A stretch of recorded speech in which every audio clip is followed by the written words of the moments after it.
माझिया सकळा हरीच्या दासा कल्पनेची बाधा न हो कोणी काढी ही संत मंडळी सुखी असो अहंकाराचा वारा न लागो राजसा माझिया विष्णुदासा भाविकासी कल्पनेची बाधा न हो कोणी काढी ही संत मंडळी सुखी असो नामा मने तया असावे कल्याण ज्यामुखी निदान पांडुरंग कल्पनेची बाधा न हो कोणी काढी ही संत मंडळी सुखी असो नमो ज्ञानेश्वरा नमो ज्ञानेश्वरा नमो ज्ञानेश्वरा नमो ज्ञानेश्वरा नमो ज्ञानेश्वरा नमो ज्ञानेश्वरा नमो ज्ञानेश्वरा नमो ज्ञानेश्वरा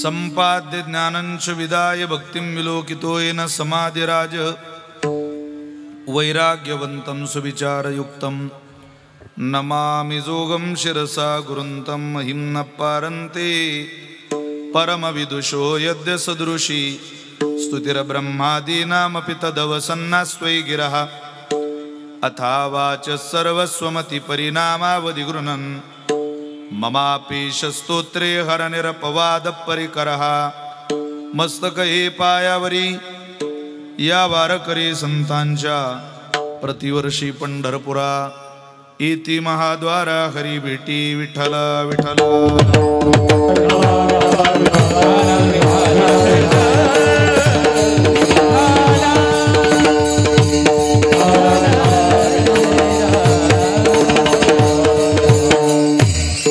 आकल्पायुष्य भावितया कुळा माझिया सकळा हरीच्या दासा कल्पनेची बाधा न हो कोणी काढी ही संत मंडळी सुखी असो संप्राप्त कीर्तनरूपी सेवेकरिता निवडलेला अभंग संत श्रेष्ठ भक्तराज शिरोमणी प्रेम शिरोमणी नामदेवरायांना स्वहस्ते ज्ञानोबारायांनी जी पदवी बहाल केली ज्ञानदेव म्हणे तू भक्तराज शिरोमणी अशी संत शिरोमणी नामदेव महाराजांचा हरिदासा करता हरिभक्ता करता भगवंताला आशीर्वाद मागणारा अभंग म्हणा किंवा हरिदासाला आशीर्वाद देणारा अभंग म्हणा सेवेकरता निवडलाय विठ्ठल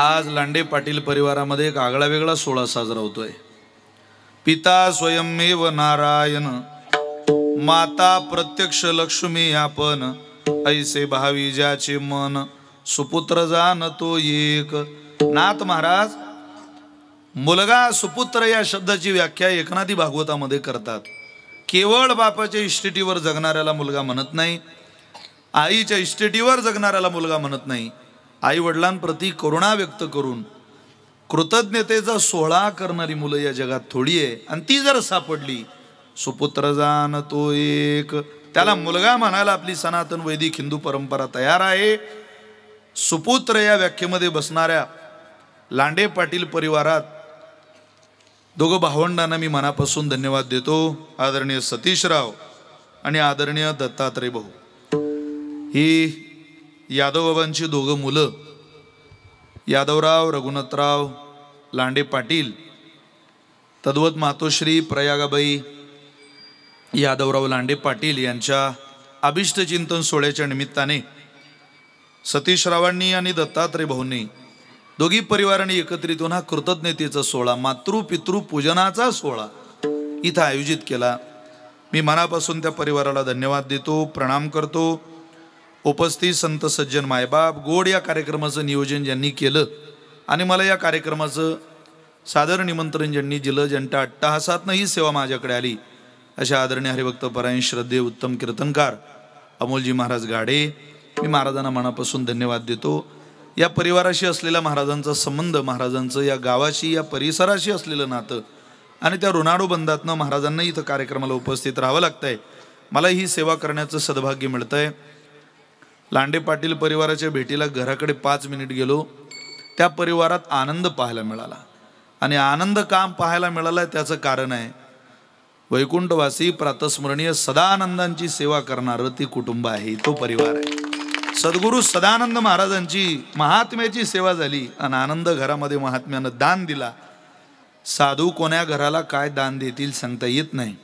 अत्यंत सुशोभित असं कुटुंब राजकीय, सामाजिक, शैक्षणिक, धार्मिक क्षेत्रामध्ये क्रांतिकारक पाऊल ठेवू शकतं, ठेवलेला आहे किंवा ठेवेल असा परिवार हा लांडे पाटील परिवार आहे. बाबा उत्तम शेतकरी आहे आणि शेतीनिष्ठ जीवन जगून अत्यंत कष्टाने त्यांनी महात्म्याची सेवा वारकरी संप्रदायाच्या नियमावलीत केली. वारकरी संप्रदायाच्याच भूमिकेत व्रतस्थ आचारसंहितेतलं जीवन त्यांनी आजवर जगलं आणि आजवर जगलेल्या पवित्र जीवनाची ही पावती भगवंताने त्यांना दिली का त्यांचा सोहळा नाही तर माणसाचे सोहळे खरे एकतर जन्माचा सोहळा, लग्नाचा सोहळा आणि मृत्यूचा सोहळा, हे 3 सोहळे प्रत्येक ग्रहस्थाश्रमी माणसाच्या आयुष्यात होताना दिसतात. जन्माचा सोहळा कोणाचा थोड्या अधिक प्रमाणात होत असेल पण होतच असतो. विवाहाचा सोहळा होतच असतो. नाही हे 2 झाले थाटामाटात तरी मरणाचा सोहळा मात्र थाटात होत असतो. पण मरणाच्या अगोदरचा सोहळा मुलांनी आईवडिलांना दाखवण्याचा खूप चांगला अट्टहास या परिवाराने केला. खरोखर वडिलांच्या अंतःकरणामध्ये एक आगळं वेगळं समाधान असेल, आईच्या अंतःकरणात समाधान असेल. माझी कूस पवित्र झाली का भगवंताने अशी मुलं माझ्या पोटी दिली. जिते बाप को रोटी ना दे वो तो मरे बाद पचताए, मुठभर चावल धाबे पर झोक कर कव्वे को बाप बनाए.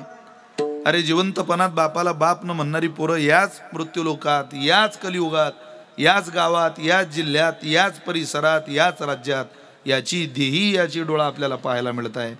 आणि याच डोळ्यानं जर सतीशरावांनी दत्तात्रय भाऊ काही कारण नाही महाराज हा सोहळा केला नसता तर तुम्ही काही त्यांना फार कुटुंब वाईट आहे, काहीच करत नाही आईवडिलांकरता असं काही कोणी म्हटलं नसतं. श्राद्ध नाही केल्यावर म्हणतील लोक, हा सोहळा न करता कोणी म्हणत नाही. पण समाजाने मला चांगलं वाईट न म्हणण्याची वाट पाहता किंवा समाजाने मला काय आशीर्वाद दिली याची न वाट बघता हा सोहळा मी केला पाहिजे असा अट्टहास या 2 भावंडांचा आहे. एकदा कौतुक तर त्या दोघी सोनांचं केलं पाहिजे. दत्तात्रय भाऊंच्या पत्नी आणि सतीशरावांच्या पत्नी सासू सासऱ्यांचा सोहळा करू देत आहे, नाही तर होणारे सोहळे थांबवले बऱ्याच बायांनी. काय ताकद आहे तुमच्या, देव जाणीव. पण दोघींना धन्यवाद आहे. बाबा आपला मुलगा आपला सोहळा करेल यात नवल नाही, पण सुनेच्या चेहऱ्यावर तुमच्या वाढदिवसाचा समाधान आहे, आनंद आहे. काय पाहिजे, काय दे मागता परमात्म्याला आणखी. आपला मुलगा आपली सेवा करेल हे आपलं रक्त आहे. पण परक्याची पोरगी 2 दिवस झाले घरात आली, मायबापाला जो सन्मान जो आदर दिला तोच सन्मान जर सासू सासऱ्यांना देत असेल तर आता परमात्म्याकडं मला तरी असं वाटतं काही यादव बाबांकरता मागायचं शिल्लक राहिलेलं नाही. न मागताच परमेश्वरानं सगळं दिलेलं. त्यामुळं लांडे पाटील परिवाराला शतशः धन्यवाद. उपस्थित सगळ्यांच्या चरणी प्रणाम. आनंद वाटला. या परिवाराने ब्रह्मलीन सद्गुरू सदानंद महाराजांची सेवा तर केलीच, पण आज नातू प्रवीण सतीश लांडे यांनी हनुमान मंदिराला 20 टाळ बाबांच्या अभिष्ट चिंतन सोहळ्याच्या निमित्तानं भेट दिलेली आहे. मी त्यांना मनापासून धन्यवाद देतो. हरिभक्तपरायण सुनीलजी महाराज कोळपकर वाकडे यांच्या संस्थेचे विद्यार्थी आहेत, कुंजीर महाराजांच्या संस्थेचे विद्यार्थी आहेत. आदरणीय हरिभक्तपरायण कमलाकर रत्नाकर काय नाव रावसाहेब महाराज आहेत. भरपूर महाराज मंडळी कार्यक्रमाला आहे. काही नाव माझ्याकडून राहण्याची शक्यता आहे, पण आपल्या सगळ्यांप्रती माझ्या अंतःकरणामध्ये जिव्हाळा आहे, प्रेम आहे. गोड ज्यांनी कीर्तनाचा श्री गणेशा केला, या महाराष्ट्रातला लाडका आवाज हरिभक्त परायण श्रद्धेय संगीत अलंकार कैलासजी महाराज पवार सुद्धा कार्यक्रमाला उपस्थित आहेत. त्यांना सुद्धा मी मनापासून धन्यवाद. आशीर्वाद द्यायला सगळी महाराज मंडळी आहेत. या सगळ्यांप्रती करुणा प्रेम भावना व्यक्त करतो आणि संकल्पित वेळेत सेवा पूर्णतेला नेण्याचा प्रयत्न करतो. विठ्ठल विठ्ठल.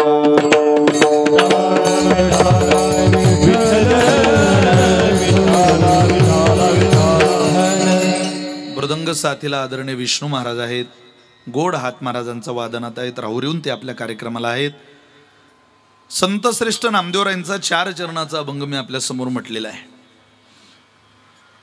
आयुष्य मागताय महाराज तुम्ही, हो किती मागताय, गणित नाही त्याच. आकल्प आयुष्य व्हावे तया कुळा. पटत नाही महाराज आम्हाला मृत्यू लोकातलं हे बोलणं. अहो या लोकाचं गणित ठरलेलं आहे, कलियुगाचं गणित ठरलेलं आहे. कृत, त्रेता, द्वापार आणि कली 4 युगामध्ये भगवंतानं आयुष्याचं स्वतंत्र गणित मांडलं. महाभारतात त्याचा स्वतंत्र खुलासा आलेला आहे. कृतयुगामध्ये मनुष्याला 1,00,000 वर्षाचं जीवन होतं. त्रेतायुगामध्ये मनुष्याला 10,000 वर्षाचं जीवन होतं. द्वापार युगामध्ये मनुष्याला 1,000 वर्षाचं जीवन होतं. आणि कलियुगामध्ये माणसाला 100 वर्षाचं जीवनमान आहे, आयुष्यमान आहे. तुम्ही का बोलताय महाराज? कृतयुगामध्ये याची उंची 28 हात होती. त्रेतायुगामध्ये याची उंची देवानं 14 हात बनवली. द्वापार युगामध्ये भगवंताने याची उंची 7 हात केली. आणि कलियुगामध्ये देवानं याची उंची 3.5 हात केली. 3.5 हात, 7 हात, 14 हात, 28 हात, 100, 1,000, 10,000, 1,00,000. लाखाहून गणित कमी कमी होत 100 वर आलं. आता प्रार्थना करायची वेळ आहे नामदेव महाराज. देवा आता 0 कमी करू नको बापा, कारण 0 जर कमी झाला तर ते गणित 10 वर येते. फक्त 2 पंचवार्षिका काय होणार आहे 10 वर्षात? तुम्ही अकल्प आयुष्य मागताय. अरे कमी कमी होत चाललं ना. काळ बदललाय महाराज. या काळात ते आयुष्य नाही. आताची अवधी फार थोडं आयुष्य आहे. आता 100 वर्ष मिळालं तेही कोण पूर्ण जगायला तयार होत आहे. तुम्ही ही मागणं कसं मागताय? हरिदासाकरता मागताय हे खरंय. का मागताय ते पटत नाही आम्हाला. पुराणीचा इतिहास गोळ रस सेवेला आम्ही पुराण वाचणारी माणसं आहे महाराज. तुमचं बोलणं आम्हाला काळाच्या विरोधातलं वाटतंय. तुम्ही का मागताय आणि कसं मागताय? इथं काल मापनातलं छोटंसं माप आपल्याला माहिती आहे, सेकंदाचं. आपण 60 सेकंदाचा मिनिट मोजतो, 60 मिनिटाचा तास मोजतो, 24 तासाचा दिवस मोजतो, 7 दिवसाचा आठवडा मोजतो, 4 आठवड्याचा महिना मोजतो, 2 महिन्याचा ऋतू मोजतो, 3 ऋतूचं आयन मोजतो, 2 आयनाचं वर्ष मोजतो, 12 वर्षाचं तप मोजतो, 25 वर्षाचं रौप्य मोजतो, 50 वर्षाचं सुवर्ण मोजतो, 75 वर्षाचा अमृत मोजतो, 100 वर्षाची शताब्दी मोजतो. अशा शताब्द्या गोळा करता करता 4,32,600 गुणेला 1,000 पुढं जो आकडा येईल तो कल्पाच्या दिशेनं जातो महाराज. कोणाला मिळू शकते का एवढं आयुष्य नामदेव आहे? कसं शक्य आहे? पण तरी तुम्ही का मागता? पण 100% मनुष्याला इथं आयुष्य मिळू शकतं. कशा कशाने? ते कीर्ती रूपाने, समाधी रूपाने आणि ज्ञान रूपाने. आपल्या परंपरेमध्ये 3 रूपात आयुष्य मोजल्या गेलेलं आहे. राहिल्या त्या कीर्ती जगा माझी 1, नामा म्हणे देवा गेले मुनिजन राहिले ते ज्ञान जगा माझी 2, आणि गेले योगीराज अनादी जे आधी राहिल्या त्या समाधी जगा माझी 3. ज्ञान कल्पपर राहत, समाध्या कल्पांतरी राहता आणि कीर्ती कल्पचे कल्प टिकून राहते. हरिदासाची कीर्ती ही अजरामर आहे, कारण त्याच्या कीर्तीचा प्रसार आणि प्रचार कीर्ती मुख त्यांचे नारायण.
आप चाले सज्जनाची कीर्तिमुख त्यांचे नारायण.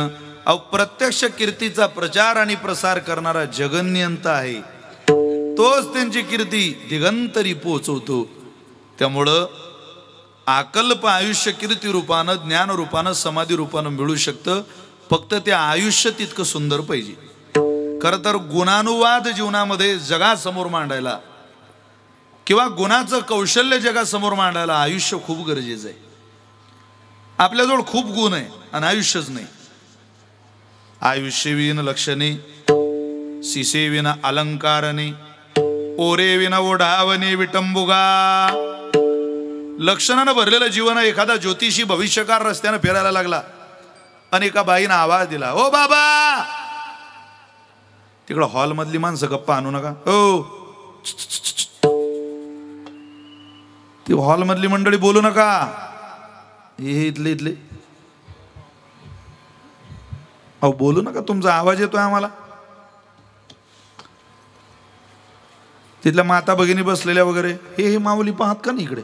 ओ देवा बोलू नका, शांतता पाळा, नाही इकडे येऊन बसा. विठ्ठला विठ्ठला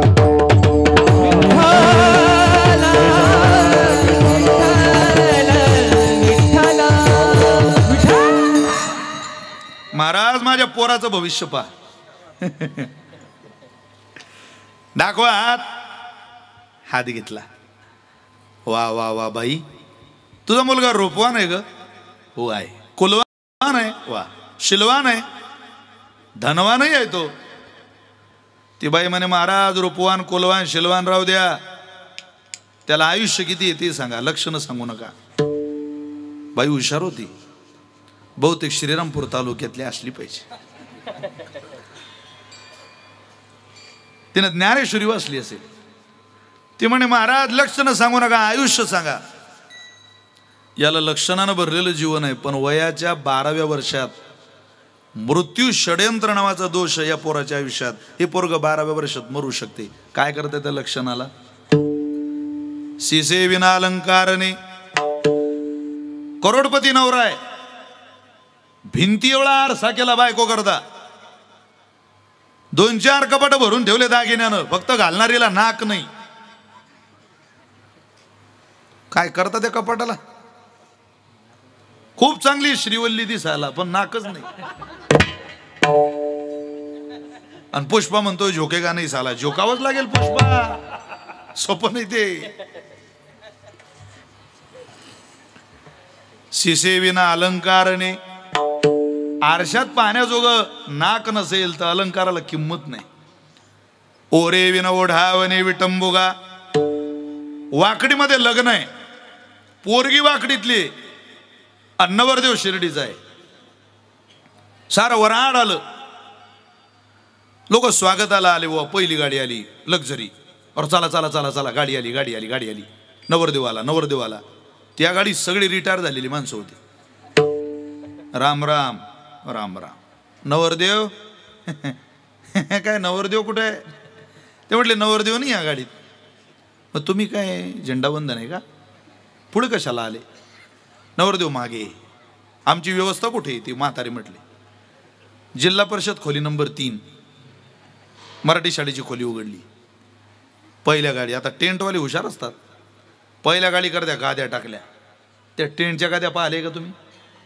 बापा बापा बापा, अनेक साधू संतांच्या पदस्पर्शानं पुनीत झालेल्या गाद्या असतात त्या टेंटवाल्यांना टाकल्या. अरे डाग मोजता येत नाही त्या गादीवर, हे त्याच्यावर बसले बुवा जाऊन. दुसरी गाडी आली, सगळ्या महामाया. महामाया नाही काय ते, वरमाया वरमाया वरमाया. चला चला चला चला, पुढे धावत गेली माणसं. या या ताई नवरदेव. नवरदेव नाही या गाडीत या. 4 नंबरची खोली उघडा. 3 नंबर 4 नंबरची खोली उघडली. तो लग्नातला चिवळा जर तुम्ही पाहला इमानदारीनं, तर त्या लग्नातल्या चिवळ्यात भाग्यवानाले शेंगदाणा सापडते महाराज. ज्याचं भाग्य उदयाला आलं ते हळद लागेल पोहे असतात ते. कबीर महाराज त्या लग्नाला आले होते वाकडीत, आणि कबीर महाराजांनी ते पाहुण्यांचे हाल पाहिले. अरे राम राम राम राम राम. लोक म्हटले पाहो लॉन्स मध्ये आले, आणि पाहुण्यांची किंमत झाली नाही, तेवढ्यात नवरदेवाची गाडी आली. अळदा पळदा सब छोड़ दे बिन पळदे की बात, आणि दुल्हन को दुला मिले तो फिकी पडी बारात. नवऱ्या मुलीला नवरदेव भेटला तेव्हा किंमत, दागिने घालणारीला नाक असलं तेव्हा किंमत, लक्षणानं भरलेल्या जीवनाला आयुष्य असलं तेव्हा किंमत. अरे फुल नाही ती वेली कशी, लोभी नाही ती वेश्या कशी, चतुर नाही तो व्यापारी कसा, अंतकरणात दया नाही तो साधू कसा, आणि मानवी नरदेह घेऊन गुणानं भरलेलं जीवन जगत असताना परमार्थिक साधनेत आयुष्य भगवंताच्या चरणी घालत नाही तो देह कसा. भक्ती विन पशु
आयुष्यही असावं आणि ते गुणानं भरलेले असावं.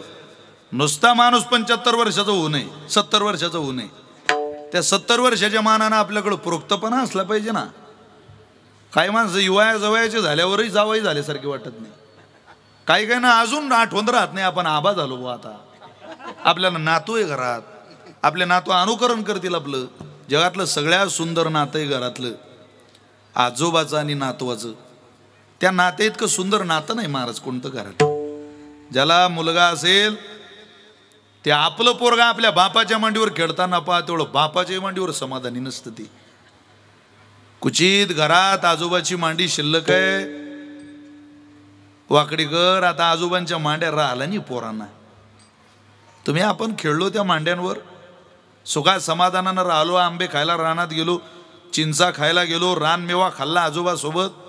आताच्या पोरांच्या नशिबी नाही येते का? म्हातारे घरात ठेवले नाही. कीर्तनात बसलेल्या प्रत्येक स्त्रीनं जर हा सोहळा आपल्या कॅमेऱ्यात कैद करून घेतला असा पिक्चर, या वाकडी भागात कधी भांडण झालं घरात तर आपलं नाव बदलून ठेव जा तुम्ही. एवढा लांडे परिवाराचा सोहळा घरी घेऊन जा की सासू सासऱ्यांचा सोहळा कसा असू शकतो बा. कोण म्हणतं सासू सेवा करत नाही? कोण सासू इतिहासी की म्हणते जगात सून सेवा करत नाही? अरे तिच्या सेवेचं फळ तिला मिळत नाही. घरामध्ये वातावरण निर्मिती करता थोडा दर्जा सोडावा लागतो महाराज. आहे त्या उंचीहून खाली येऊन त्यात मिसळावं लागतं. ज्या सुनेला वाटतं ना सासू सेवा करत नाही, मी माझ्याही सासूचा सोहळा केला असता बुवा पण माझी सासूचाची नाही, किंवा एखाद्या सासूला वाटतं आमचाही सोहळा झाला असता आमची सून तशी नाही. सगळ्या सासवांना माझी प्रार्थना आहे, मी तुमच्या पोरासारखं आहे. तुम्ही एक कृती घरी करून पहा, तुमच्या सुनेत जर बदल झाला नाही आपलं नाव बदलून ठेवा तुम्ही. येणारा सण असेल, आता कोणताही सण येऊ द्या पुढचा. आता कोणता सण आहे? गुढीपाडवा येईल. आता गुढीपाडव्याला सासू या नात्यानं तुम्ही लवकर उठा आणि तुमच्या सुनेला सांगा, मी माझ्या आयांकरता सांगतोय जरा ऐका. तिला म्हणा, बाई घरातली सगळी कामं रोज तू करते, स्वयंपाकही तू करते, आजच्या दिवस घरातली सगळी कामं तू कर, स्वयंपाक मला बनवू दे. तुम्ही स्वयंपाक बनवा, कुठलाही बेत बनवू नका, पुरणपोळीचा बेत बनवा, सोबत तुपाची वाटी ठेवा, गुलाबजाम ठेवा, काय असतील ते पदार्थ ठेवा. माझी विनंती आहे तुम्हाला, ज्या वेळेला तुम्ही तुमच्या मुलाचं, तुमच्या मालकाचं पुरणपोळीनं सजवलेलं ताट बनवाल त्यावेळेला तुम्हाला कितीही शरम वाटली, किती कमीपणा वाटला तरी एकदा तुमच्या लाडक्या सुनीचं ताट बनवा आणि तिला आवाज द्या, बाई रोज तू आम्हाला जीव घालते गरम गरम, आज 2 घास तू खाऊन घे. म्हणा काही होत नाही, आपल्या नातवांच्या भविष्याकरता एवढं करू शकतो आपण. तुम्ही गरम गरम पुरणपोळी तिच्या पुढे नेऊन ठेवा, बाईच तुला खावंच लागेल माझ्या हातची पुरणपोळी, सांग कशी झाली. ज्या दिवशी वाकडी गावातली एखादी सासू सोने पुढे पुरणपोळीचं ताट नेऊन ठेवील, मी शपथ घेऊन सांगतो तुमची सुनबाई तिच्या आईला फोन लावेल आणि सांगेल, आई अशी सासू भेटली, असं वाटतं देवानं पुढचा जन्म तुझ्या पोटी नाही दिला तर निदान माझ्या सासूच्या पोटी तरी द्यावा. अरे नाही देणार रोज पुरणपोळी तुम्हाला, पण गरम भाकरी तुमच्या समोर आणून घातल्याशिवाय राहणार नाही. घरातून आदर मिळवायला घरातल्यांचा आदर करावा लागतो महाराज, तसं मिळत नाही या घरात कोणाला. काही आपण नाही जात त्या दिशेला,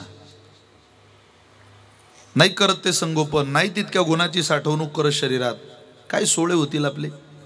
मनुष्याचं जीवन गुणानं शोभायमान आहे. नारी लज्जया साधुश्च शमया धेनु शृंगेन सरक कमलेन कमलं भृंगेन नृपो विमलेन तसा नरो गुणेन क्षोभते च भुवी. शास्त्रकार बोलतात माणूस गुणानं शोभून दिसतो. खूप आयुष्य गुण नाही, खूप गुण आहे ना आयुष्य नाही. सांगळ यावी, सोबत यावं, दोन्ही गोष्टी एका ठिकाणी याव्या. जसं ज्या वेळेला 14 वर्षाचा वनवास संपल्यानंतर भरतजी भगवंताचं स्वागत करताय, सगळा स्वागताचा विधी पूर्ण झाला, पूर्ण. आणि भरताना आपला मुकुट काढला, रामचंद्राच्या पायाजवळ नाही, आपल्या वहिनीच्या चरणाजवळ ठेवला. ठेवलंही पाहिजे, कारण आपल्या परंपरेमध्ये मोठ्या भावाची पत्नी ही मातृच आहे, मातृ समानच आहे, आईच आहे ती वहिनी. मी एक लहान दीर म्हणून मोठ्या माईचं वहिनीचं काय प्रेम असतं ते अनुभवलंय आयुष्यात. किती काळजी असते तिला आणि किती धीर याला प्रेमानं लेकरासारखं ती सांभाळते, हे मी अनुभवलेलं आहे. ज्यांनी अनुभवलंय त्यांना माहिती. वहिनी वहिनीच आहे महाराज, ती दुसरी आई आहे. ठेवला पायाजवळ. त्यावेळेला अयोध्येतले जगातले सगळे महात्मे तिथं उपस्थित होते. त्यांनी तो सोहळा पाहिला आणि त्यांच्या डोळ्याला धारा लागल्या. वहिनीच्या चरण कमलात मुकुट ठेवणारा हा धीर या देशानं कोरून ठेवावं भरताचं नाव. सगळे भावनिक झाले. कैकेयी, सुमित्रा, कौशल्या माई रडायला लागल्या. पण तिथल्या गुरुवर्यांना विचारलं, तुम्हाला या कृतीनं काय वाटतंय? मुकुट धन्य झाला की चरण धन्य झालं सीतेचं? धन्यता द्यावी कोणाला? त्यावेळेला तिथल्या वसिष्ठांनी, तिथल्या श्री गुरूंनी, तिथल्या मुनिवर महाराजांनी, ऋषीमुनींनी सांगितलं, चरणही धन्य आहे, मुकुटही धन्य आहे. दोन्ही गोष्टी धन्य झाल्या. का? कारण हे चरणही सामान्य नाही आणि हा मुकुटही सामान्य नाही. हे ते चरण आहे जे मिथिलेच्या राजाच्या पोटी राजकुमारी म्हणून जन्माला येऊन जिचा नवरा मालक त्रैलोक्याचा धनी आहे, जिचा सासरा अयोध्येचा राजा आहे, ही स्वतः राजकन्या आहे. ती दगडाच्या उस्तीवर 14 वर्ष झोपायला वनात गेली. मखमलीच्या गादीवर फिरणारे पाय अनुकुचीदार दगडावर 14 वर्ष फिरले. या पायी इतकी धन्य पाय या जगात दुसरे कोणी नाही. हे पाय धन्य आहे म्हणून मुकुट धन्य झाला. पण केवळ मुकुट धन्य झाला असं म्हणाल तर सीतेचे चरणही धन्य झाले.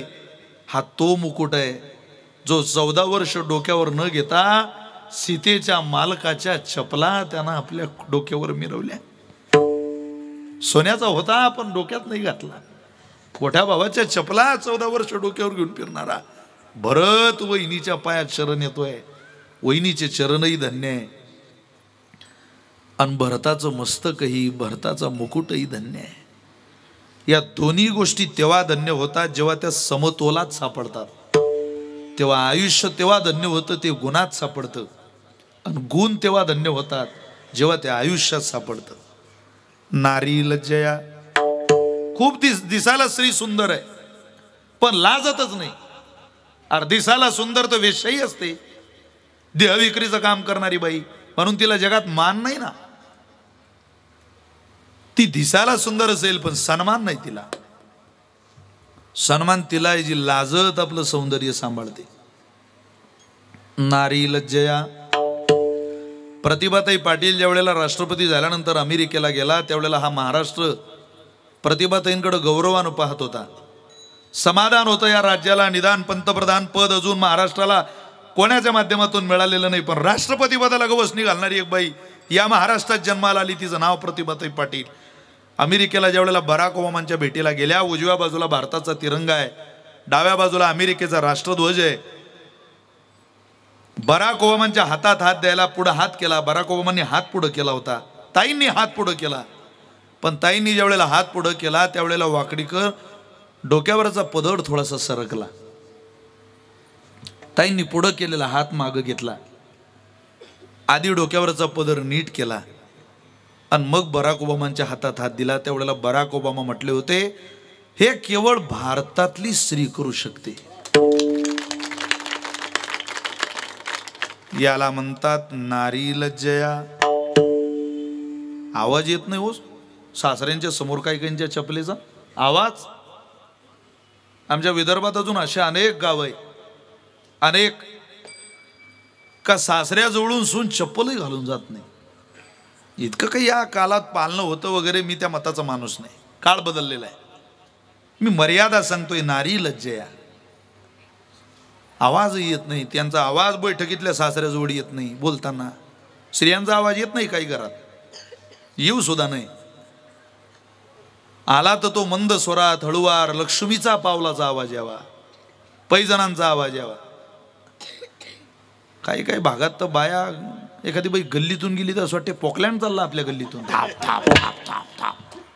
मग कोणीतरी सांगायला येतं नाही हो, अरे त्या ताई होत्या, असं का.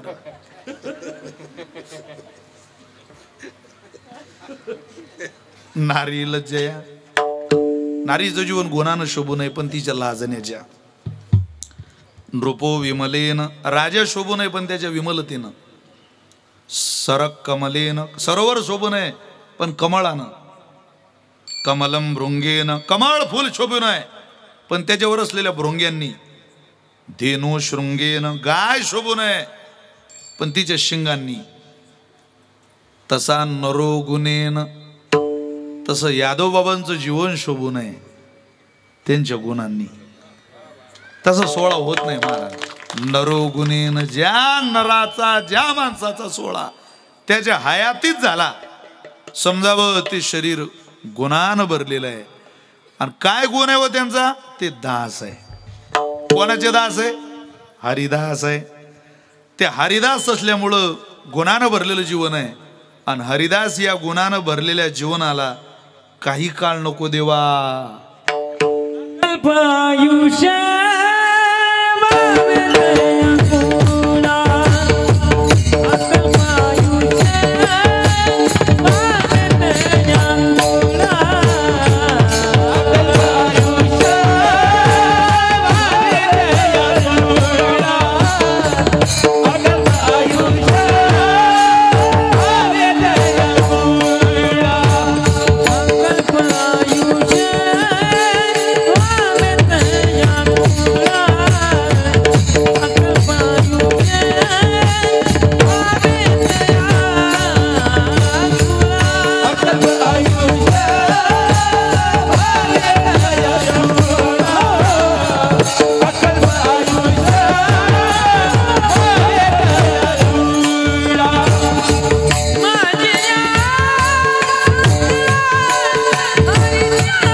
कैलास महाराज,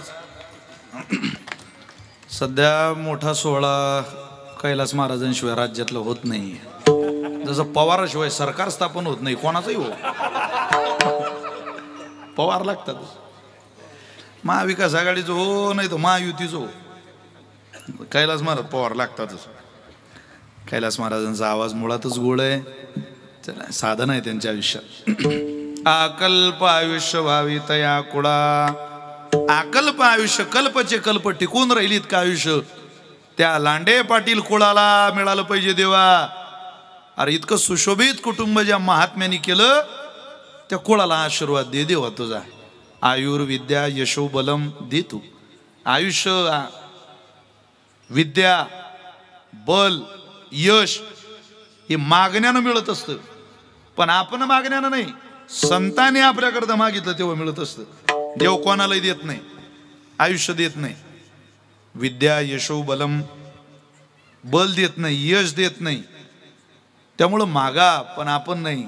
आपण इतकी सेवा करा, इतकी सेवा करा की आपण ज्या पदावरती गेलो त्या पदावर गेल्यावर साधू संतांनी म्हटलं पाहिजे यांना आयुष्याचं दान द्या, अकल्प आयुष्य द्या यांना. हे आमच्या गावातलं उत्तम कुटुंब आहे. आपली प्रेत यात्रा ज्या दिवशी वाकडीतून निघेल त्या दिवशी एखाद्या सुवासिनीनं डोक्यावरती पदर घेऊन आपल्या मड्याकडं पोहून हात जोडावे आणि तिच्या दोन्ही पोरांना पुढं आणावून म्हणावं, काका काय तुम्ही जीवन जगला हो, हुरहुर लागली तुमच्या आयुष्याची. तुम्ही ना नातेवाईक आमचे, तुम्ही ना जातीचे आमचे, तुम्ही ना सोयरे आमचे, पण तुम्ही गावातून गेल्यानंतर असं वाटायला लागलं आमच्या गावातला देव गेला हो. काका परत या गावाला गरज आहे काका. एक दारूचं दुकान तुम्ही चालू दिलं नाही काका तुमच्या हयातीत. एकही गावातला वाद पोलीस स्टेशनला जाऊ दिला नाही काका. काका गावातल्या एखाद्या तरण्या पोरीकडं वाकड्या नजरेनं पाहायची दानत कोणाची झाली नाही. आपल्या गावात वाद झाला काका असं कधी ऐकलं नाही. कोणाचं जागेवरून, बांधावरून, जमिनीवरून भांडण झालं काका. दोन भावांच्या वादात तुम्ही शिरावून दोघं भावांना मारावं आणि दोघांना समजून एका ठिकाणी बसावं, ही नैतिकता आयुष्यात तुम्ही जोपासली, तुम्ही नरकात जाणार नाही हो काका. तुम्ही स्वर्गात गेल्याशिवाय राहणार नाही काका. असं कोणीतरी आपल्या मड्यामागं म्हटलं की काही वाट पाहू नका, आपल्याला स्वर्ग मिळेल का आणि वैकुंठ मिळेल का. ही स्वर्गाची व्याख्या आहे. हीच आपल्या आयुष्याची पावती, आज आपल्या आयुष्याचा दाखला आहे. कुटुंब चालवण्याकरता कुटुंबाला अनेक कुटुंब प्रमुखाला धजा खाव्या लागतात जीवनात. मी वैकुंठवासी प्रल्हाद बुवांचा दृष्टांत हजारदा सांगितला, आहेच तितकं गोड. कशाला म्हणता कुटुंब प्रमुख? त्याला मार्ग काढता आला पाहिजे. कुटुंब व्यवस्थापन सांभाळताना हे नैमित्तिक कीर्तन आहे एका सोहळ्याचं, त्यामुळं मला माहिती नाही मी 4 चरणाच्या अभंगाचा किती विचार वेळेच्या मर्यादेत. तारीख घेताना अमोल बुवा काय अभंग सुटला पाहिजे असं ठरलं थोडीच आहे. आपल्या वेळ संपली, कीर्तन संपलंय की नाही. कुटुंब प्रमुख कशाला म्हणतात? कसा मार्ग काढावा लागतो? जी जी मोठी घर आहे त्या घराचा कुटुंब प्रमुख फार हुशार असावा लागतो. आजही काही घरं असे इथं 4-4, 5-5 सुना एकत्रित राहतात, पण वाद नाही, भांडण नाही. काही काहीला एकच पोरग आहे, तेही नीट धडाचं नाही. त्याची सून त्याचं ऐकत नाही, त्याची बायको त्याचं ऐकत नाही, पोरग बापाचं ऐकत नाही, पोराची मुलं पोराचं ऐकत नाही. मोठी घरं उलट चांगली, मोठ्या घरात वाद नाही होत. का? त्या घरात कामं वाटून दिलेले असतात, जबाबदाऱ्या वाटून दिलेल्या असतात. 3 जणांचं कुटुंब, 3 सुना एकत्रित, 3 मुलं एकत्रित, 3घांचा परिवार, मोठा परिवार, आई वडील. त्या सुनांना कामं वाटून दिलेले होते. काय काय वाटून दिलेले होते? काही नाही, लहानीनं स्वयंपाक करावा, मधलीनं धुनी भांडी करावी, अनमोठीनं शेताला जावं. कुटुंब प्रमुख सांगतोय तुम्हाला, नायक कशाला म्हणतात? वाटून दिलेली कामं, वाद नाही, भांडण नाही. एक दिवस लहानी सून स्वयंपाकाला लागली. भाजी तिनं बनवायला घातली, सगळे पदार्थ भाजीत घातले. भाजी उकळायला लागली, शिजायला लागली. तेवढ्यात तिला तिच्या मैत्रिणीचा फोन आला. ती म्हटली लवकर तुम्हाला भेटायला ये, मला महत्वाचं तुझ्याशी काम आहे. आता ही म्हणे तिला भेटायला गेली तर भाजीत मीठ घालायचं बाकी. बरं भाजीत मीठ घातलं तर ती निघून जाईल, काय करू? कारण भाजीत लगेच मीठ घालता येत नाही. भाजीत मीठ घालायची एक ठरलेली वेळ आहे. ती भाजी शिजायला आली, उकळायला आली, महाराष्ट्रीयन भाषेत भाजीला गतका आला की भाजीत मीठ घालतं. खरं आहे की नाही? खरं आहे की नाही? तुमच्या घरी बाया आहे का स्वयंपाकाला? मग हो की नाही तर सांगा. खरं आहे, खरं आहे. लवकर भाजीत मीठ घालता येत नाही. का? कारण मीठ हा क्षारयुक्त पदार्थ आहे. लवकर घातलं तर भाजी शिजत नाही लवकर. म्हणून भाजीत शिजल्यावर गतका आल्यावर मीठ घालायचं. तसं मी हे सांगायचे 200 रुपये घेत असतो. पण जाऊ द्या, आता बाबांचा अभिष्ट चिंतन सोहळा. नुसते 200 नाही बरं का, मानशी 200. चला, विनोदाचा भाग सोडा. उकळायला आली भाजी, उकळायला भाजी यायला अजून वेळ आहे. मी भाजीत मीठ घातलं तर भाजी शिजणार नाही. काय करू? ती तिच्यापेक्षा मोठीकडे गेली, मधलीकडं, आणि म्हणते, ताई जरा मला माझ्या मैत्रिणीला भेटायला जायचं, जरा भाजीत मीठ घाला तुम्ही, बरं होईल जरा माझं. भाजी शिजायला आली की सगळं घातलंय मी, फक्त मीठ घाला. ती म्हणे, मी तुझ्यापेक्षा मोठी, तू तोऱ्यात मला सांगायला आली भाजीत मीठ घाला. लाज वाटते काही तुला?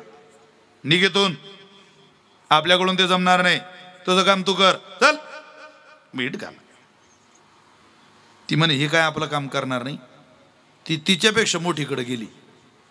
ताई काय ग, मला माझ्या मैत्रिणीला भेटायला जायचंय, जरा तेवढं भाजीत मीठ घातलं तर बरं होईल तुम्ही. ती म्हणे, तुझ्या भाजीत मी मीठ घालू? अगं तुम्ही दोघी नव्हत्या तेव्हा मी सासू सासऱ्यांचं करायचे, घरातलंही करायचे, शेतालाही जायचे, आणि तुम्हाला सांगायला आली? हे मोठीच्या जवळजवळ पाठच असतं महाराज. करावंच लागतं, त्यात काय. ती मला सांगायला आली तू भाजीत मीठ घाल, चल तू घाल तुझ्या भाजीत मीठ. ती म्हणे, हे काय आपलं काम करणार नाही. ती हायकमांडकडे गेली. आत्या आत्या, ही भाजी मी शिजायला घातली, फक्त मीठ घालायचं बाकी आहे आत्या. नाही म्हणू नका आत्या, तेवढं काम तुम्ही करा मिठाचं. ती म्हणे, मी भाजीत आणि मीठ ती बी तू बनवलेल्या, एवढं शिकवलं वाटतं तुझ्या आईवडिलांनी तुला? अगं होत नाही कामं तर कशाला लवकर लग्न केलं? कामं तर शिकून घ्यायचे. लवकर उठत जा सकाळी, कामं उरकत नाही. लाज नाही वाटत? सासूला काम सांगते, मी भाजीत मीठ घालू. ऐकलं का दोघींनी? मला म्हणते. आता दोन्ही बाहेर गेलेले, हिचं कोण ऐकणार आहे? ती म्हणे, राहू द्या राहू द्या राहू द्या. ती सून भाजीजवळ आली, 5 मिनिटं शिल्लक थांबली. ते म्हणे, कोणीच आपलं काम करणार नाही, आपणच करू. भाजीला गतका आला, तिनं भाजीत मीठ घातलं आणि मैत्रिणीला भेटायला निघून गेली. ती मैत्रिणीकडे गेल्यावर ती मधली म्हणे, आपण भाजीत मीठ घालायला पाहिजे होतं आज. काय एवढंसं काम आहे, बरणी घेणं आणि भाजीत मीठ घालणं, काय लय कष्ट लागतात का त्याला? पण लयच बोलला आपण, अशानं आपलं घर कसं टिकेल? जाऊ द्या, घालून देऊ मीठ. घाल. ती मोठी म्हणे, हेच काम जर मला माझ्या लहान्या बहिणीने सांगितलं असतं तर मला करावंच लागलं असतं की नाही? आणि आपण लयच रागवलो गड्या तिला आज. त्या मोठीनंही बरणी घेतली, भाजीत मीठ घातलंच. सासू म्हणे, वय लहान आहे, सगळे तर कामं करते, रात्री माझे पाय चेपून दिले अर्धा तास, आणि नुसतं मीठ घालणं काय लय कष्टाचं होतं का? आपलं चुकलंच बरं का तेवढं, चला घालूच. सासूनही ते भाजीत मीठ घालायचं पवित्र काम केलंच बुवा. आता एकीनं मीठ घालायच्या भाजीत, चौघीनं मीठ घातलं. काय चवदार भाजी झाली असेल होती, वाकडी. वाढू का तुम्हाला थोडीशी? घराचा मालक जेवायला आला. ऐका, मला महत्वाचं सांगायचंय, फार गोड आहे प्रल्हाद बुवांचं उदाहरण. घराचा मालक जेवायला आला. कोण? मालक, सासरा. आण पोरी, ताट आण. शर्ट काढलं, बांडीसवर बसलेला माळकरी, बेत ठेवलेला, वजन रुबाब गावात म्हाताऱ्याचा. आण ताट. हात धुतले आणि ताट आणलं सुनीनं पुढं. वसुदेव केला आणि पहिला घास घेतला. घास घेता बरोबर लक्षात आलं, बापा बापा बापा, इतकं मीठ. पण या नाराज होती ना आता. पोरी, अरे दही आहे का घरात? आहे ना बाबा, आण बरं वाटीभर आण. सून गेली, फ्रीज उघडलं, वाटीभर दही घेतलं, सासऱ्याकडे आणलं. सासऱ्याने ते वाटीभर दही भाजीत घेतलं आणि सासरा जेवला. आता तिन्ही मुलं जेवायला आली. आई आण बरं, लावू बरं ताटं पटकन. सासू बसलेली, सुनेनं ताटल पाणी फिरवलं. तिघी भावांनी एक एक घास घेता बरोबर लहाना मधल्याकडे पाहतो, मधलं मोठ्याकडे पाहतो.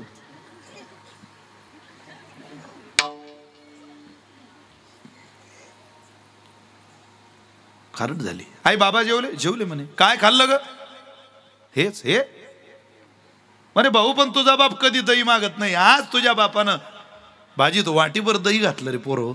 आई सांगते, आई 3 वाट्या सांग दह्याच्या.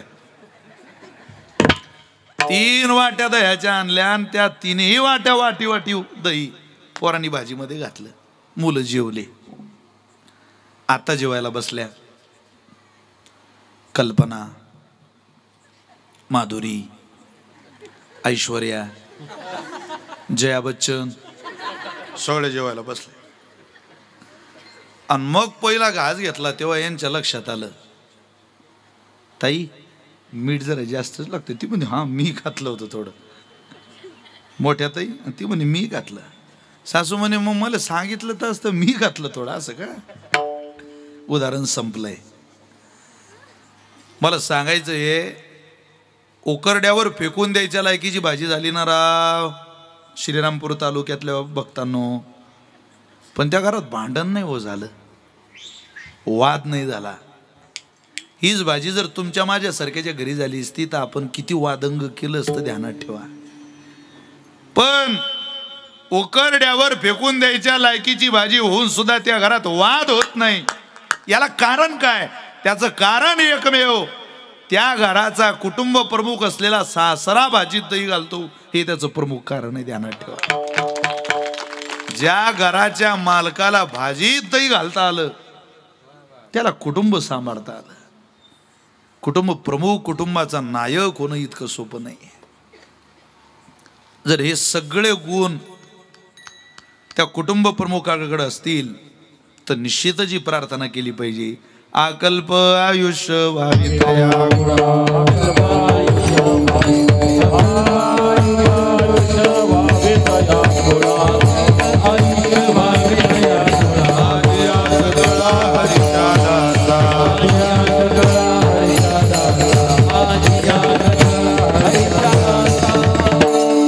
देवा त्यांना आयुष्य दे. पुढची काही चरण निषेध मुखाची. कल्पनेची बाधा नहो कोणे काळी, ही संत मंडळी सुखी असो. त्यांना कल्पनेची बाधा होऊ दे नको. विविधांगी कल्पना जी अविद्या कल्पना तेने झाला जीव, जी नसलेला दाखवते, असलेला लपवते, होऊ देऊ नको.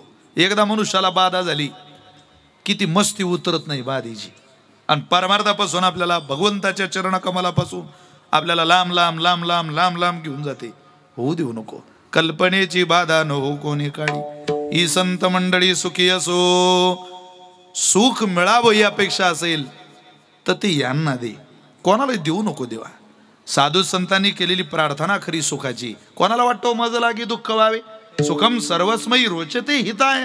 शास्त्रकार बोलतात, एक माणूस असा नाही यावनी तलावरचा की त्याला सुख आवडत नाही. किती आवडतं? अरे पुत्रो जनन्ये प्राणनाथंच पत्ने भार्या गौतम पत्ते सत्यम च सते मध्यम मद्यपाय देवोपी भक्ताय सुखम सर्वस्मयी रोचते हिताय. नवऱ्याला जितकी बायको आवडते, मुलाला आईला जितका मुलगा आवडतो, माऊलीला जितकं स्वतःचं गणगोत आवडतं, नवऱ्याला जितकं बायकोचं गणगोत आवडतं, दारू पिणाऱ्याला जितकी दारू आवडते, संतांना जितकं सत्य आवडतं, तिथं इथल्या निर्बुद्धातल्या निर्बुद्ध माणसाला सुख आवडतं. शास्त्रकार म्हणतात सुखम सर्वस्मयी रोचते हिताय. पण मिळत नाही ते सगळ्यांना. शूरस्य दारा निशिता दुरत्यया दुर्गम पथ कवय वदंती कवय वदंती. नावीदादाने पाजवलेल्या वस्ताऱ्यावर चालणं जितकं कठीण आहे वाकडीकर, तितकं मानवी नरद्या सुख मिळवणं कठीण आहे. हे दिसतं फक्त सुख, सुख बिग नसतं यात. सुख हा आनंदाचा सोहळा आहे. सुख कशाला म्हणता हे यादव बाबाच्या अंतःकरणात शिरून पाहावं लागेल. पोराचं सुख कशाला म्हणता? पोरं झाल्यावर सुख नसतं, असे वागले तर पोरांचं सुख होतं. नुसतं पोरांचं सुख नाही, 60,000 पोरं होते सगर राजाला, अख्खी विधानसभेचं मतदान घरात होतं त्याच्या. 60,000 पण जडून खाक झाले पोरं. कपिल मुनीच्या आश्रमात त्याच कुळात राजा अंशुमान झाला, त्याच कुळात राजा दिलीप झाला, त्याच कुळात राजा भगीरथ झाला. त्याला गंगामाता मृत्यू लोकात आणावी लागली आणि पोरांचं भलं करावं लागलं. बापालाच कष्ट करावे लागले महाराज. आजही काही घर असे ज्या घरातला बाप 5ला उठतो आणि पोरगा 8ला उठतो. का तुम्ही मरेपर्यंत कष्ट. मुस्लिम समाजात 300 रुपये कमाईच्या पोराची भंगार विकून ती पोरगो उंबरठा ओलांडून घरात आल्यानंतर त्याच्या आईला विचारतो, अम्माजान अब्बाजानने कुछ खाया. 300 रुपये दिवसाला ज्याची कमाई आहे लोखंड विकून, तो बापाबद्दल विचारतो माझ्या बापानं काही खाल्लं का. अरे करोडो रुपयाच्या जमिनी ज्या बापानं आपल्या नावावर करून दिल्या. कोण्या मुस्लिम समाजातल्या माणसाच्या जमिनी प्रॉपर्ट्या फार गडगंजे बोटावर मोजण्या इतके सोडले तर नाहीये. पण 300 रुपये कमाईवाला सुद्धा बापाला विचारतो. आणि 3 कोटी रुपयाची जमीन फुकटात बापाच्या नावावरून आपल्या नावाचा उतारा झाला तरी त्याला माझा बाप काही जेवला का, त्यानं काही खाल्लं काही विचारायची दानत राहिलेली नाही. काय सांगता लोकांना. सब चुतो की बाजार में पत्रों का व्यापार चल रहा दुनिया में. सगळी फसवणूक चालू आहे. लोकांना असं वाटतं आमचं बरं चाललंय. अरे ज्या घरात आई वडिलांचा आशीर्वाद आहे ते घर नाही, ते घर मंदिर आहे. ज्या घरात आई वडिलांचा आशीर्वाद नाही ते घर स्मशान आहे. स्मशान ध्यानात ठेवा. आशीर्वाद असलेलं घर मंदिर आणि आशीर्वाद नसलेलं घर स्मशान आहे. ते सुखी असले पाहिजे देवा. ही संत मंडळी सुखी असो, बाकी नाही. इथं की तुम्ही किती सुख शोधायला निघा, इथं वाटतं फक्त सुख आहे. एका ठिकाणी प्रेतयात्रा चालू होती, संपलं कीर्तन. त्या प्रेतयात्रेत एक जण गेला म्हणे बापा बापा खूपच गर्दी आहे हो. कोण वारलो. एकाला विचारलं का हो माऊली कोण वारलं. तो म्हणे त्या 4 खांद्यांच्या वरती जो आहे ना मा अंदाजानं तोच वारला. अरे म्हणे तुला काही बुद्धी आहे काय उत्तर देता. उत्तर कसं देऊन राहिला. तो पुढं गेला. का कोण वारलं. एका माणसाच्या हातात मडकं होतं आणि दुसऱ्या हातात कुत्रं होतं. त्यांच्याजवळ गेला. राम राम. कोण वारलं. आमची बायको वारली. तो म्हणे पण ही वेगळीच प्रेतयात्रा पाहिली मी. हे मडकं ठीक आहे पण कुत्रं कशाला घेतलं तुम्ही. तो म्हणे बायको वारली म्हणून मडकं आणि कुत्रं तेच तिला चावलं म्हणे. आता अडचणीच्या काळात जे आपल्याला इतकं मदतीला धावून येतं त्याला वाऱ्यावर कसं सोडता बुवा.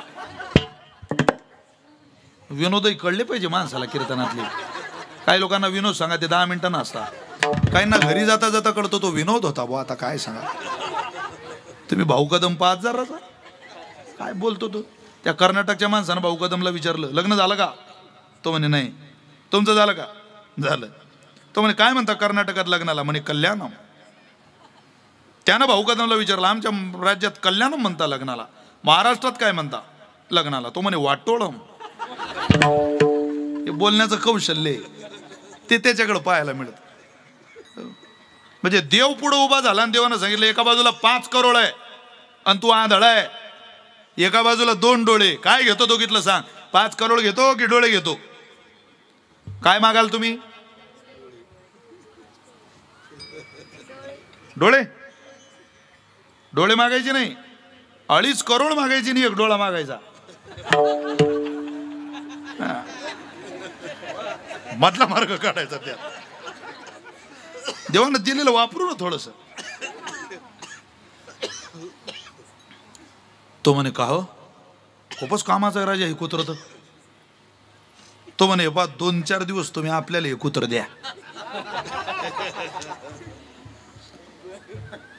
ज्याच्या हातात कुत्र होतं तो म्हणे येळा झाला का तू. हे मागचे काही प्रेतयात्रेला अंत्यविधीला आलेले नाही, निम्मे कुत्र्याला येलाय.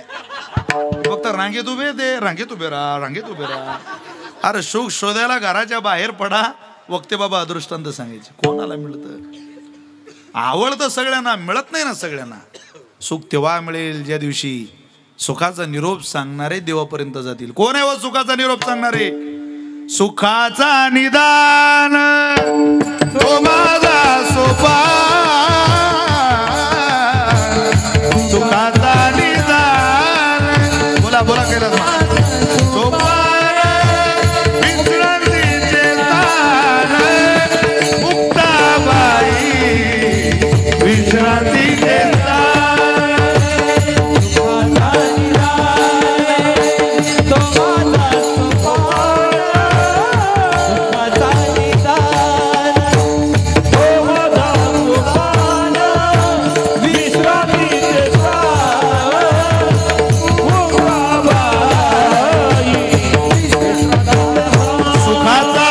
सांगणारे केवळ संत आहे. ऐकूया कैलास महाराजांच्या आवाजात. दुःख मिटवणं आणि सुखापर्यंत नेणं संत आहे. ज्ञानोबर आहे, तुकोबर आहे. तुकोबरांनी ज्यांना संताची सुखाची व्याख्या विचारली, भक्ती साधनेच्या वाटा विचारल्या, त्या हनुमंतरायांनी सांगावं या भक्ताला सुखी करा श्रीरामा. हे दुःख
हे संतांनी सांगावं, पण त्यांना करुणा भाकावी लागेल ना. म्हणून ही संत मंडळी सुखी असो. नामदेवरायांनी सांगावं लांडी परिवाराला सुखी ठेवू, तुम्ही मी नाही. अहंकाराचा वारा देऊ नको त्यांना. दंभो दर्पो अभिमानश्य हे देऊ नको. अहंकाराचा वारा न लागो राजसा माझी या विष्णुदासा भाविकासी. काय होऊ दे बाबा, नामा मने तया असावे कल्याण. त्या कुटुंबाचं कल्याण होऊ दे. परिवाराचा जो दुसराही सोहळा आहे, त्यांचा विधिवत कार्यक्रम आहे, त्यामुळे आपल्याला अगदी वेळीत कीर्तन सेवा आवरायची. नामा मने तया असावे कल्याण ज्या मुखी निदान पांडुरंग. ज्याच्या मुखात पांडुरंग परमात्म्याचं भजन आहे त्याचं भलं होऊ दे. आणि त्याचं जर भलं होत असेल तर ते दुसरं कोणतं तरी कुटुंब आमच्या नजरेला आज येत नाही. आमच्या कुटुंबाला आमच्या नजरेला येणारं आज एकच कुटुंब आहे, एकच परिवार आहे, तो म्हणजे यादवबाबांचा परिवार.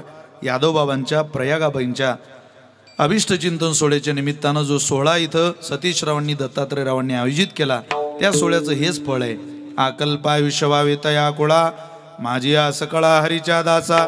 कल्पनेची बाधा न हो कोणे काळी ही संत मंडळी सुखी असो. आपल्याही कुळाला आशीर्वाद मिळावा असं जर वाटत असेल तर संतांच्या दिशेनं चाला. 5 वर्ष सदानंदाच्या दिशेनं गेले, आशीर्वाद मिळाला. तुम्हीही वैराग्य मूर्ती तुकोबारांच्या, ज्ञानोबारांच्या, गंगागिरी महाराजांच्या दिशेनं चाला. आपलं भलं झाल्याशिवाय राहणार नाही. ज्याची दिशा संतांकडे त्याचं भलं आहे. चिखलाच्या गोळ्याला आकार द्यायला कुंभार लागतो, सोन्याच्या लगडीचा अलंकार घडवायला सोनार लागतो. तसे बिघडलेलं जीवन सुखी करायला ज्ञानोबर आहे, तुकोबाराचा आशीर्वाद लागतो. त्याशिवाय आपलं जीवन बिघडलेलं समृद्ध होत नाही. संतांचा ऐकाल तर भलं होईल, आशीर्वाद मिळेल.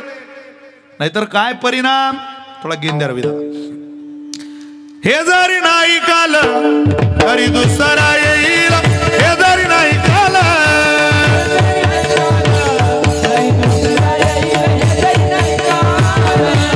ओ टाळी वाजवा वाकडी कर. जरा ते शेवटी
दाताचं दातवण घ्या ग कुणी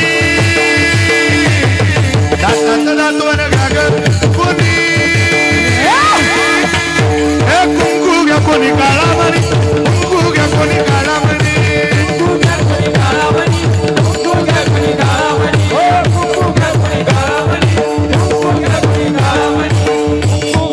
दाताचं दातवण घ्या ग कुणी कुंकू घ्या कोणी काळा सुया घ्या मती घ्या दाताचं दातवण हे दाताचं दातवण दाताचं दातवण घ्या ग कुणी कुंकू हे कुंकू घ्या कोणी काळा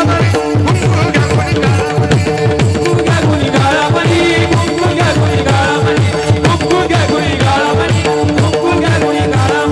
अहम वाग्या सोहम वाग्या अहम वाग्या सोहम वाग्या प्रेम नगरावारी सावध होनी भजनी लागा देव करा कैवारी ए माझ्या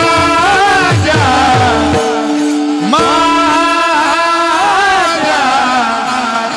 मल्हारी तिवारी मल्हारी तिवारी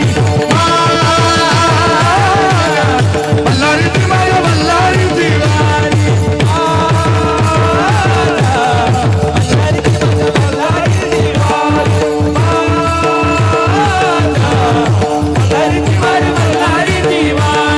डोर फिरवी तो तुम्ही डुगु डुगु ऐका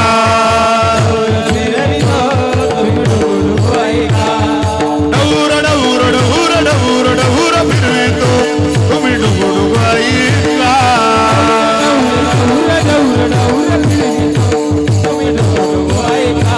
तुम्ही डुगु डुगु ऐका तुम्ही डुगु डुगु ऐका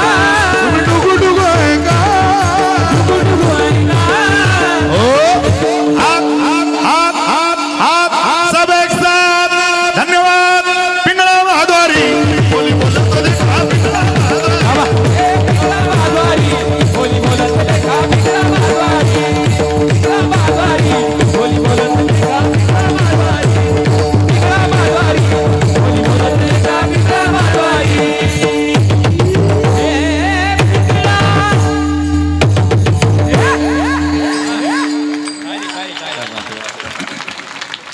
हे सगळं रोज आहे का घरी लोळ घेऊ नका ताण घेऊ नका कोणाकोणाचा ताण घेता इथं किती नीट बघा 40% समाज आपल्या कायम विरोधात आहे कोणाचा ताण घेता मोकळे राहत जा जरा हसत जा गात जा काही काही माणसं हसत नाही हसून घे 300 वर्ष नाहीये एखाद्या बोचकईत मरून जाशील चांगले चांगले गेले तो काय तुझी बॅटरी चेम करून आला अरे खुश राहा बाबा हसण्याने माणसाचं मन हलकं होतं गाण्याने माणसाचं मन हलकं होतं नाचण्याने माणसाचं मन हलकं होतं गात राहा नाचत राहा गाये नाचे उडे आपुलिया छंदे मनाच्या आनंदे आवडीने पण तिकडं नाही झुंबराबर झुमशराबीन त्याच्याबरोबर आपली खराबी इथं तर बजाव बांगो अरे बांगो काय इथं नाच बाबा इथला आनंद काही वेगळा आहे लोकांतात नाचता आला नाही दरवाजा बंद करून नाचायचं आपली हरबल लाई पाहिजे नाचणाऱ्यांचं शरीर गाणाऱ्याचं शरीर कष्ट करणाऱ्याचं शरीर उत्तम असतं तर आपल्या वारकरी संप्रदायाचा व्यायाम आहे एकदा जोरदार टाळ्या चिमुकल्यांकरता सगळ्यांनी वाजवा लांडे पाटील परिवाराला धन्यवाद उपस्थित महाराज मंडळी गायक वादक गुणीजनांना धन्यवाद आदरणीय सगळ्या काय करायचं हो इथंच ना आता हे झाल्यानंतर थोडंसं एक 10 मिनिटाची शांतता कीर्तन अगदी वेळेत आवरलेलं आहे त्यामुळे तुमच्याकडून 10 मिनिटाची अपेक्षा आहे कोणी गडबड करू नका गोंधळ करू नका इतका मोठा सोहळा आयोजित केला कष्टकरी कुटुंबानं तुमची उपस्थितीच त्या कार्यक्रमाचा उलट तिकडची बसलेली मंडळी इकडे या पुढं आणि हा सोहळा एकदा उघड्या डोळ्याने पाहून ठेवा आपलाही होऊ शकतो कदाचित आहे की नाही पाहून तर ठेवा ज्यांना फार घाई आहे त्यांना जाऊ द्या बिचारे आज ना उद्या ते जाणारच आहे काय जाणाऱ्याला थांबवता पण तुम्ही मात्र सगळी मंडळी बसून राहा एवढी तुम्हाला विनंती आहे सगळ्यांनी 2 मिनिट भजन करा विठोबार कुमाई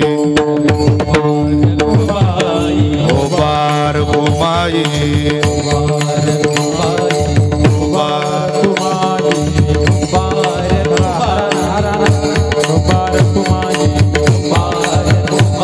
हरि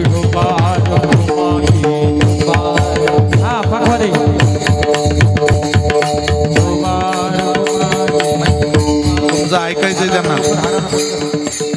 मुरली वाले हो बंसी वाले, मुरली वाले हो बंसी वाले,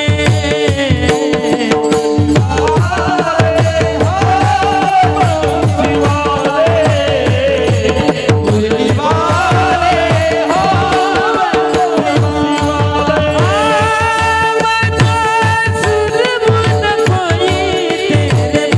हो कैलास बाबा की जय हो, जय हो.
ज्ञानदेव सोपान मुक्ताबाई एकनाथ नाम तुकाराम निवृत्ती ज्ञानदेव सोपान मुक्ताबाई एकनाथ नामदेव निवृत्ती निवृत्ती निवृत्ती ज्ञानदेव ज्ञानदेव निवृत्ती निवृत्ती ज्ञानदेव सोपान मुक्ताबाई एकनाथ नामदेव तुकाराम निवृत्ती ज्ञानदेव सोपान मुक्ताबाई एकनाथ नामदेव क्या बात है वाह निवृत्ती ज्ञानदेव सोपान मुक्ताबाई एकनाथ नामदेव तुकाराम निवृत्ती ज्ञानदेव सोपान मुक्ताबाई एकनाथ नामदेव तुकाराम निवृत्ती ज्ञानदेव सोपान मुक्ताबाई एकनाथ नामदेव तुकाराम निवृत्ती ज्ञानदेव सोपान मुक्ताबाई एकनाथ नामदेव तुकाराम निवृत्ती ज्ञानदेव सोपान मुक्ताबाई एकनाथ नामदेव तुकाराम निवृत्ती ज्ञानदेव सोपान मुक्ताबाई एकनाथ नामदेव तुकाराम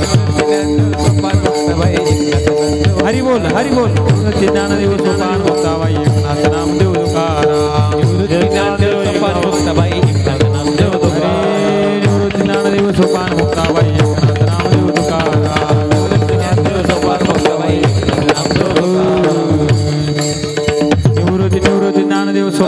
मुक्ताबाई एकनाथ नामदेव तुकाराम हा निवृत्ती ज्ञानदेव सोपान मुक्ताबाई एकनाथ नामदेव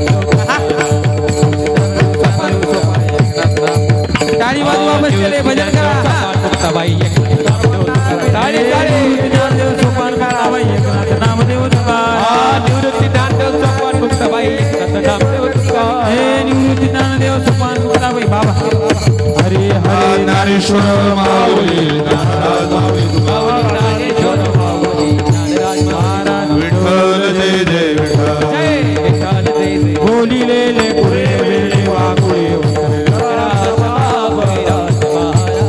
नाही विचारी हरी कारण्या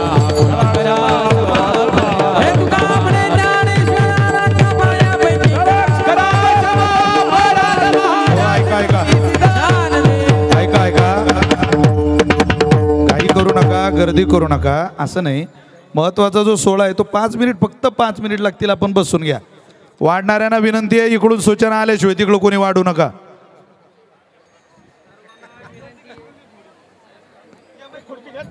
या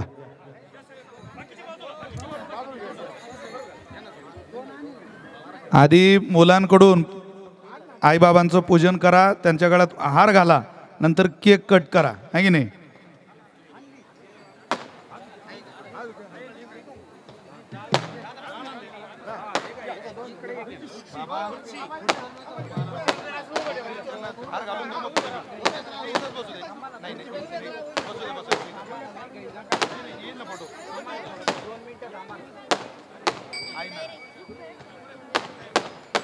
मूर्ती पुढे बाबांची मूर्ती घ्यायची बाबांना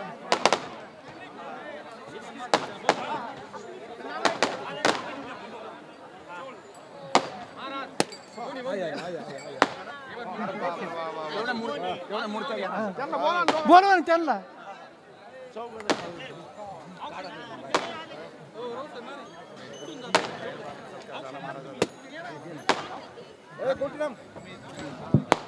हॅलो कृपया विद्यार्थ्यांनी खाली बसून घ्या स्टेजवर आता कुणी गर्दी करू नये अशी विनंती आहे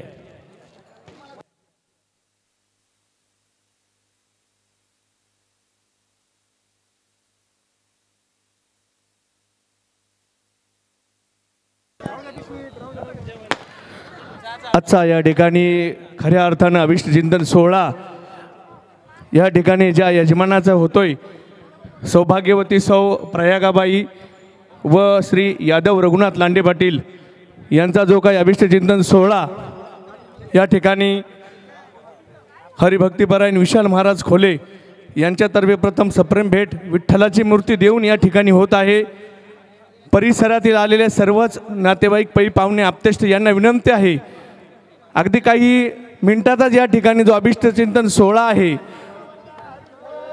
श्री ज्ञानदेव तुकाराम जय आणि या ठिकाणी बाजूला असलेल्या स्क्रीनवर आपण त्या ठिकाणी बघायचं आहे हा जो दिमागदार सोहळा आहे आपण त्या स्क्रीनवर देखील बघू शकत आहेत